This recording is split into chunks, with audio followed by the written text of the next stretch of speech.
Namaste, Jai Bharat. Bharat and Greece are nations with very ancient relations, very old relations. So much so, Greece has a name in Sanskrit, Yemen. Yemens are the Greeks. So it indicates that Greeks were known to us much before the known history which Europe makes. They know from Alexander, who came to Bharat Srinivay through land, of course. But that's not the case. Bharat had relations with Greece much before that. For example, you look at the philosophers, even pre-Socratic philosophers. Pre-Socratic philosophers starts with Tales of Greece, and Tales of Greece talks about. He is the one who first talked about the 5 gross elements as basis for everything. Tales said that everything originated from water, fine. But how he understands, where he gets idea of 5 gross elements is interesting. The traders of Bharat, they were going up and down. We were traders in the past also, but if we traded with self-respect, giving them respect, and with dharma, that's ethics. We were not unscrupulous traders. It started much later. We had our own righteous thoughts about trading. You know that if you go for unfair means to amass wealth, it's not going to last. And that's a normal saying even today in our nation. So the Bharati traders who were interacting with Thales, those days Thales was in Egypt and was working as a mercenary. They talked about the Panchabhuta concept of Bharati knowledge tradition. That Panchabhutas, 5 principles of authority, 5 principles of power, sources of power. That's what Panchabhuta is. And Thales understand these as elements. So from there he gave the theory of 5 gross elements, and that gets taught even today. That really is not the case. There are 5 principles, 5 authorities, and 5 Shaktis as we call, Panchabhutas. So that shows how intensely Bharat was related to Greece. Second point, look at the Greek religion.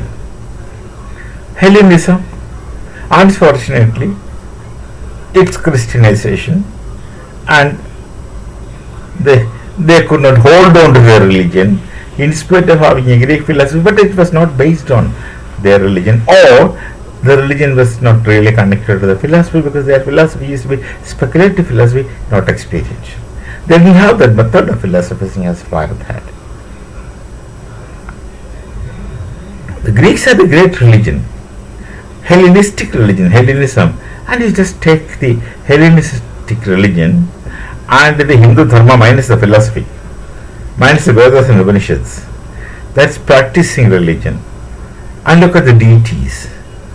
They have different names, obviously, and of course, but look at the deities and look for the similarities. You will be amazed.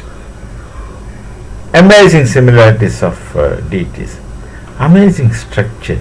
Even in Plato's philosophy of the idea of good and demiurge and downwards, this is ladder of beings, the idea of good can be seen as akin to the concept of the ultimate reality in the Upanishads, Brahman. And demiurge could be something like Indra or Brahma. These parallels are also there. That's there. That's again speculation. Of course, this is speculation. But I would give some more striking similarity. Look at Plato and Plato's Republic. He wrote a book, Callipolis he called. That is the ideal state, which later got misnamed as a utopia. and the utopia got carried as an impossible situation. That's a mistake of the Europeans, not the Greeks. Not the mistake of the Greeks.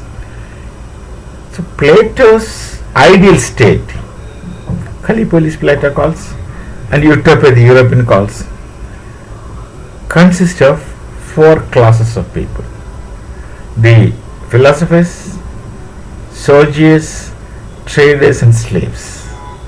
In the Varnashrama Dharma of Bharat, there are Brahmanas, Kshatriyas, Vaishyas, Shudras. Philosophers, knowledgeable people. Brahmanas are Brahmana because of knowledge, and the rest are the same. The difference is that Plato classified society because he created a theory of soul. Three parts of soul: top part, middle, bottom. Top part, rational part; middle, spirit part; bottom, appetite part. And depending upon the extent to which each part is active, one gets into a class of either philosopher, soldier, or trader, or slave. That's his theory. That's strikingly parallel to the Varnashrama Dharma of Bharat. Only thing, Varnashrama Dharma of Brahmana, Kshatriya, Vaishya, Shudra is based on qualities. Individual qualities which one acquires and can lose. Therefore, his Varna will change. When you acquire the given quality, you go to that Varna. No Varna is superior, no Varna is inferior. That's a wrong concept people have. This is superior, that's inferior. No. They are individual qualities, and each quality has its own worth. Like there's a dignity of labor. Each job has its worth. Look at this similarity again. Look at the way post-Plato, Socrates did not write anything, but Plato wrote what Socrates spoke also. Then Aristotle wrote. These are three people who wrote maximum, and they wrote books. They wrote books as dialogues.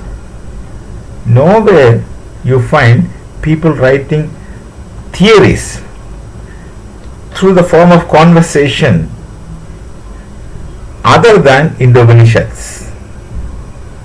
And the Upanishads definitely predated Greek thinking, much predated. I need not to say. It's the Upanishadic method of dialogues which made Plato, Aristotle. Others did not write. There are many others also wrote. But then after Aristotle, the Roman conquest and the scholars had to go to then Iran, Persia. Same method of discussion. Dialogues. Which of course is the Upanishadic method.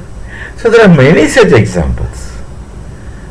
The Greek connection with Bharat. Many scholars from Bharat used to go to Greece, and many scholars from Greece used to come to Bharat. There are ample evidence. And there's a book which is not found anymore, which is lost, Indica. Indica is a book written Indus, Sindhu. Greeks call it as Indus, Indica, all those states. That book is lost in time. But there are references about Indica in other texts. That's so we assume that there must have existed a book called as Indica because of such references. And the Greeks are unable to pronounce Sanskrit.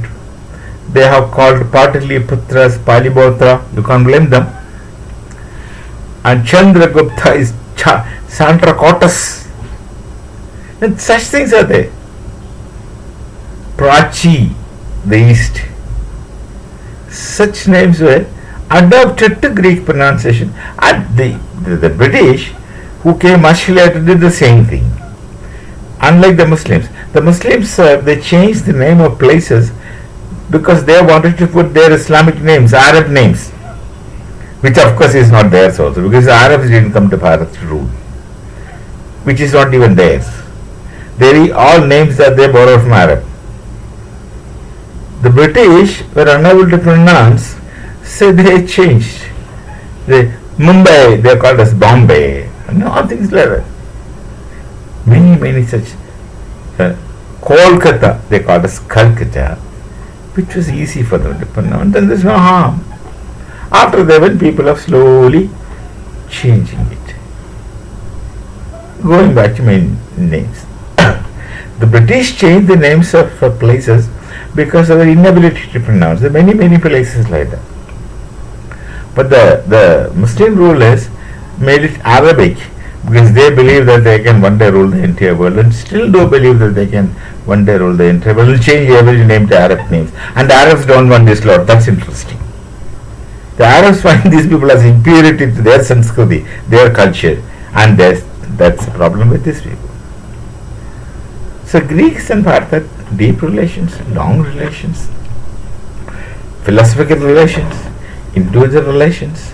Scholars used to come here and scholars used to go there. A knowledge society always invites other knowledge society, attracts other knowledge society, and they knew one another, they interacted with one another, and they developed together always into the realms of knowledge. Well, unfortunately, the Greek knowledge society did not live long. The moment they lost the Hellenistic religion, they lost everything. That's a case that happened all over the world except in Bharat. We are still Hindus, very vibrant Hindus, and very conscious Hindus. So Greek-Bharat relation is not that yesterday it began. We don't know. Right from the beginning of the Greek civilization, Greece was connected to Bharat.